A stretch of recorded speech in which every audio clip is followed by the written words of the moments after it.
വയനാട് കളക്ടറുടെ പേരിൽ തന്നെയാണ് ആ തട്ടിപ്പ് നടത്താൻ ശ്രമിച്ചത് അല്ലെ. DR മേഘശ്രീയുടെ ഫോട്ടോ വാട്സപ്പിൽ DP ആക്കുന്നു. അങ്ങനെ ആ അക്കൗണ്ടിലൂടെ പലരോടും പണം ആവശ്യപ്പെടുകയായിരുന്നു. ജില്ലാ കളക്ടർ സൈബർ പോലീസിൽ പരാതി നൽകിയിട്ടുണ്ട്. ഇതിനു മുൻപ് ഫേസ്ബുക്കിലൂടെ തൃശൂർ കളക്ടറുടെ പേരിലൊക്കെ തട്ടിപ്പിനൊക്കെ ശ്രമം നടന്നിട്ടുണ്ടായിരുന്നു. ഇപ്പോൾ വയനാട് കളക്ടറുടെ പേരിലും തട്ടിപ്പ് എന്നുള്ള വിവരം വരുന്നു. കമൽ, എങ്ങനെയായിരുന്നു ഈ തട്ടിപ്പിന്റെ ശ്രമം? കളക്ടറും കളക്ടറുടെ ഓഫീസും എന്താണ് പറയുന്നത്? കളക്ടറുടെ പ്രതികരണത്തിനായി നമ്മൾ കാത്തു നിൽക്കുന്നതേ ഉള്ളൂ പൂജ. എന്തായാലും അവർ ഫേസ്ബുക്കിൽ പോസ്റ്റ് ചെയ്തിരിക്കുന്നത് അവരുടെ പ്രൊഫൈൽ ഫോട്ടോ DP ആക്കിയ ഒരു വ്യാജ വാട്സപ്പ് അക്കൗണ്ടിൽ നിന്ന് പണം ആവശ്യപ്പെട്ടു എന്നാണ്. പലരെയും ബന്ധപ്പെട്ടിട്ടുണ്ട് വാട്സപ്പിലൂടെ. ഇത്തരം തട്ടിപ്പുകളിൽ വീഴാതിരിക്കുക എന്ന മുന്നറിയിപ്പ് നൽകുന്ന കളക്ടർ സൈബർ പോലീസിൽ കളക്ടർ പരാതി നൽകിയിട്ടുണ്ട്. ഇതിന്റെ അന്വേഷണം തുടങ്ങിക്കഴിഞ്ഞതായി പോലീസും വ്യക്തമാക്കുന്നു.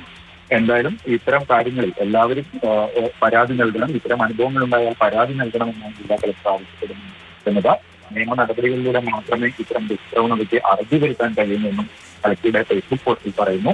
എന്താണ് ഓരോ ദിവസവും നമ്മൾ തട്ടിപ്പിന്റെ പുതിയ രൂപങ്ങൾ ഭാവങ്ങളൊക്കെ കാണുകയാണ്. അപ്പൊ ഇത്തവണ കളക്ടറുടെ പേരിൽ തന്നെയാണ്. എന്തായാലും തട്ടിപ്പ് പൈസ കൊടുത്തില്ലെന്ന് തോന്നുന്നു. അതിന് മുൻപ് എന്തായാലും കളക്ടർ അതിനെ കൊണ്ട് ഇതിന്റെ നമ്മൾ വ്യാജന്മാരെ ശ്രദ്ധിക്കണേ എന്ന് പറഞ്ഞ് ഓരോ ദിവസവും നമ്മൾ ഇതുമായി ബന്ധപ്പെട്ട മുന്നറിയിപ്പൊക്കെ കൊടുക്കാറുണ്ട്. കളക്ടർ എന്തായാലും കുടുങ്ങിയില്ല.